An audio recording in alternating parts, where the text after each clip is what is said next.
Assalamualaikum warahmatullahi wabarakatuh. Apa kabar semuanya? Semoga kalian selalu dalam keadaan sehat walafiat ya. Selalu semangat menjalani aktivitas apapun keadaannya. Oke, nah kemarin kan kita sudah membicarakan mengenai apa itu teks eksplanasi. Nah, sekarang Ibu akan menjelaskan mengenai struktur teks eksplanasi.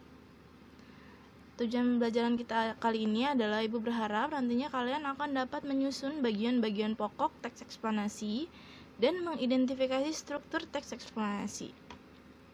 Nah, ini pertanyaannya, silakan kerjakan di buku tulis dan kirim jawabannya ke email Ibu.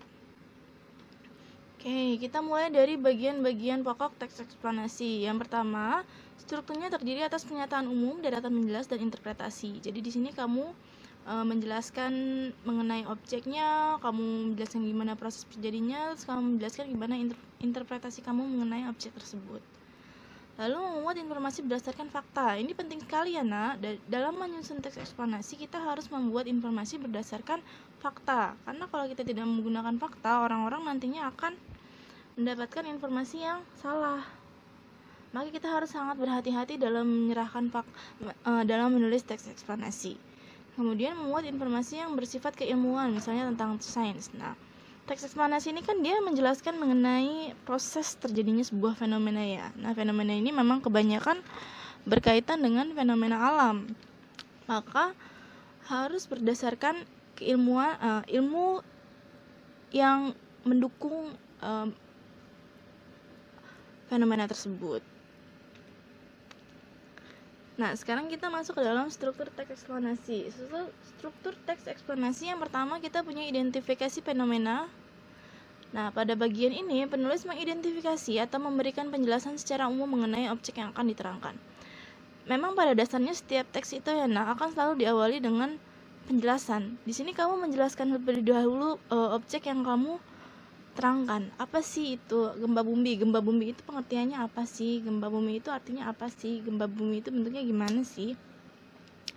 Itu yang kamu jelaskan di dalam bagian pertama struktur teks eksplanasi, yang itu identifikasi fenomena.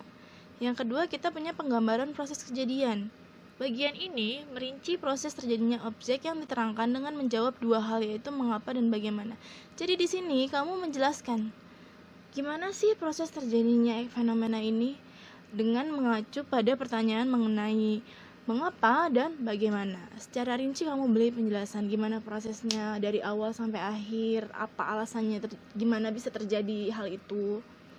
Nah, terakhir kita punya ulasan. Bagian ini berisi komentar atau penilaian tentang konsekuensi dari fenomena yang dijelaskan. Di sini kamu bisa memberikan komentar kamu mengenai fenomena itu. Oke. Ini Ibu punya penjelasan lebih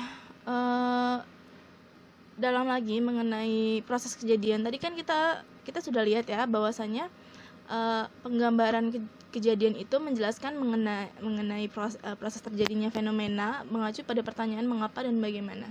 Gimana sih maksudnya nak?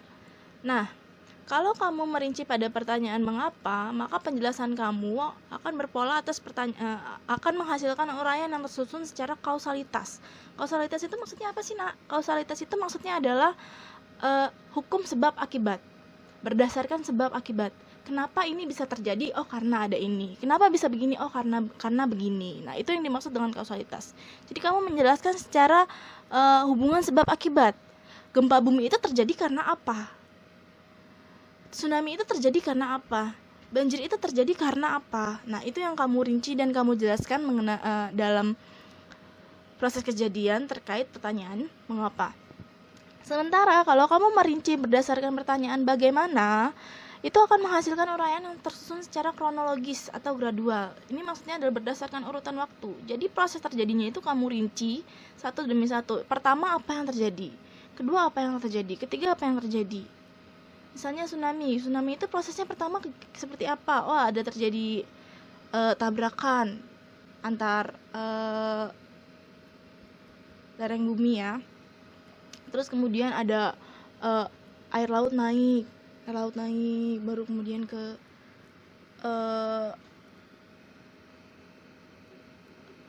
daratan.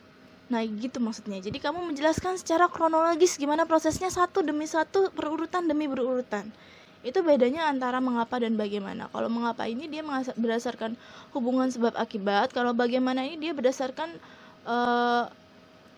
urutan kronologis gimana proses terjadinya. Nah, ini bisa dua-duanya kamu gunakan dalam satu teks ya, Nak. Jadi kamu bisa memilih salah satu, kamu bisa gunakan dua-duanya. Oke, ternyata sampai sini penjelasan Ibu. Ibu harap apa yang Ibu sampaikan jadi berkah untuk kita semua ya, Nak. Jangan lupa dikerjakan tugasnya. Ibu tunggu hasil kerja kalian, kirimkan tepat waktu. Ibu tutup. Wassalamualaikum warahmatullahi wabarakatuh.